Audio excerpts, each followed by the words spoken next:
생활 속 법률 히어로 이승우 변호사의 사건 파일.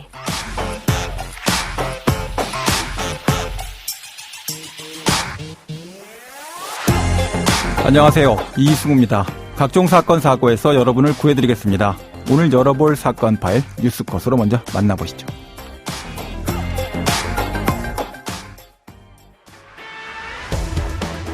전광훈 사랑제일교회 담임 목사가 다시 구속 수감됩니다.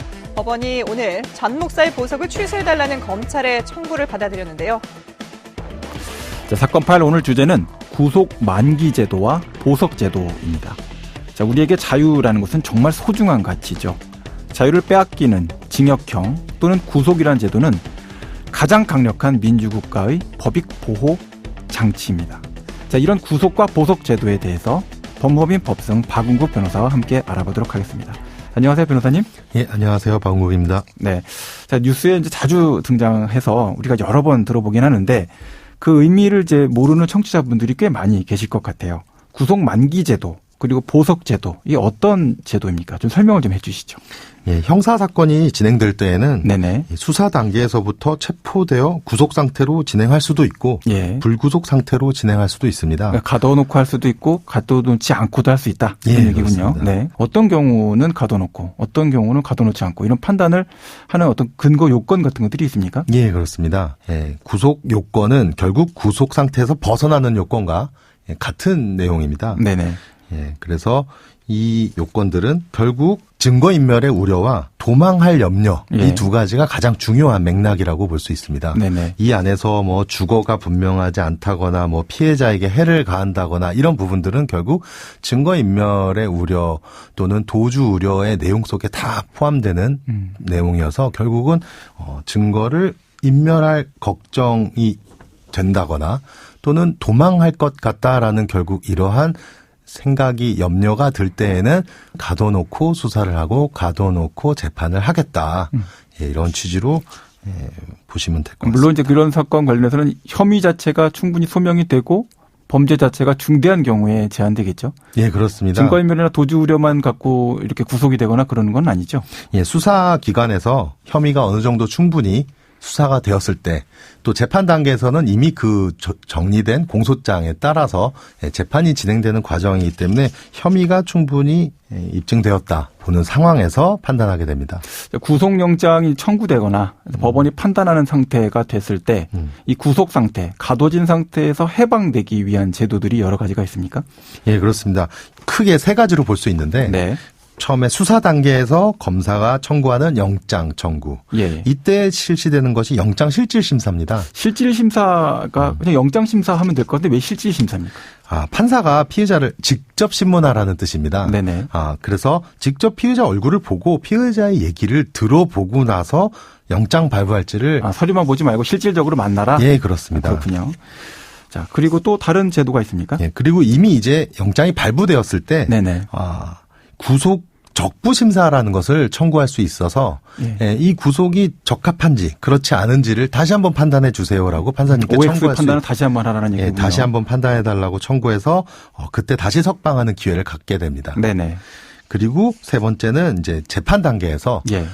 이 불구속 상태에서 재판을 받게 해달라고 판사님께 신청하는 보석 제도가 있습니다. 그러면 이제 영장 실질 심사 또 구속 적부 심사 이거는 이제 수사 단계에서의 구속으로부터 벗어나는 길이다 이렇게 말씀을 하신 거고 실제 이제 공판이라고 하는 형사 재판 단계에서는 보석이라는 절차가 작동을 하게 되는 거군요. 예, 그렇습니다. 네네.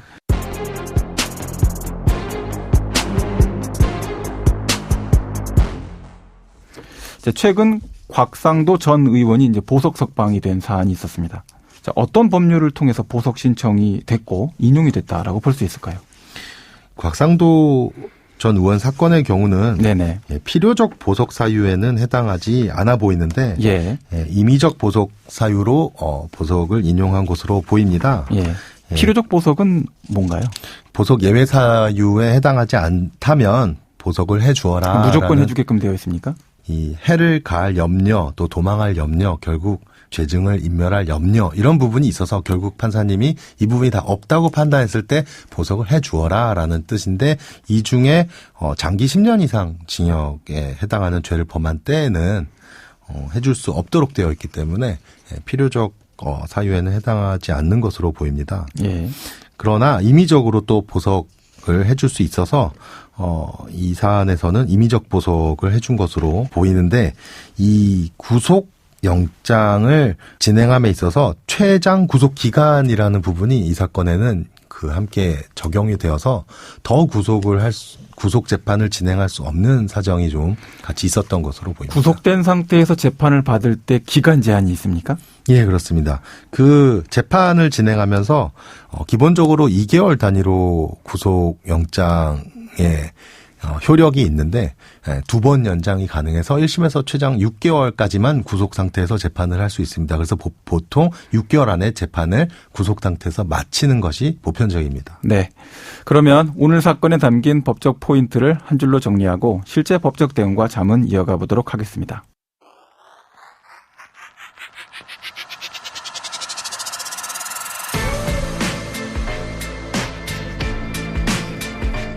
이럴 땐 법대로.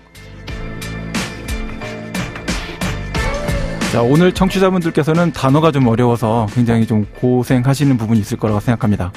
자, 보석제도는 뭐고, 구속영장은 뭐고, 구속적부심은 뭔지 굉장히 좀 혼란스러운 부분이 있으실 텐데요. 자, 가장 기본적인 것은 수사 중에 이루어지는 구속은 형사처벌이 아니다라는 점을 기억해 주셔야 됩니다. 자, 그렇지만 많은 또 청취자분들께서는 구속 그 자체가 언제 이루어졌느냐에 상관없이 형사처벌이 시작됐다 이렇게 여기시죠. 자, 그래서 중간에 재판 중인데 갑자기 보석받는 거 이거 뭐야? 이거 혜택 아니야? 이렇게 생각하시는 경우가 많습니다. 하지만 실제 형사소송 절차에 있어서 보석을 받았다고 해서 선처를 받은 것은 아닙니다.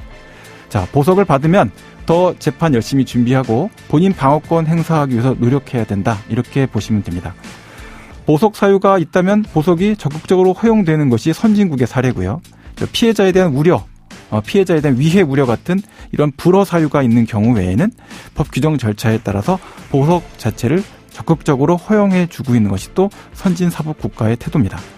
결국 최종적으로는 보석을 받았다 하더라도 법원 자체에서 유죄 판단을 하게 되면 보석 기간 자체는 다 없어지는 것으로 되고 실제로는 법정에서 다시 구속이 돼서 수감되는 결과에 이르게 됩니다. 자, 오늘 구속에 대한 이야기와 함께 보석 사례를 좀 살펴보고 있는데요. 관련해서 이제 법적 조언을 좀 해주신다면요. 예, 구속은 피고인을 기존의 생활 관계로부터 분리시키는 강력한 강제 처분입니다. 네네. 여러 가지 이유가 있겠지만 구속영장이 발부되었다는 것은 판사님이 이 사건은 실형이 선고될 사안이라고 일단 1차적으로 판단한 것이라고 생각해도 크게 틀리지 않습니다. 네. 아무런 준비 없이 보석을 청구하는 것은 오히려 재판 결과에 악영향을 미칠 수 있습니다. 이유는 내가 잘못을 했고 그 잘못을 인정하는 상황에서 예. 진지한 반성의 모습이 없다고 판단될 수 있기 때문입니다. 결국 반성 안 합니다. 나부터 빨리 살려주세요라는 모습으로 보일 수 있기 때문입니다.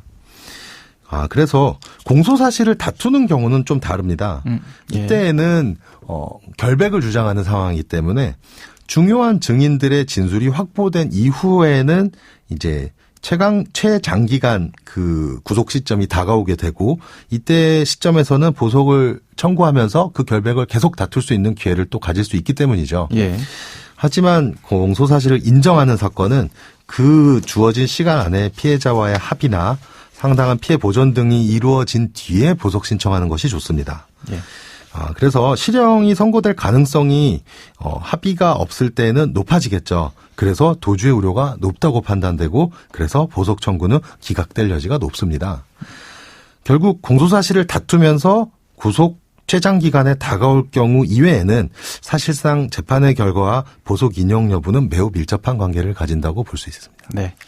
자, 지금까지 박문국 변호사와 함께했습니다. 오늘 말씀 고맙습니다. 감사합니다.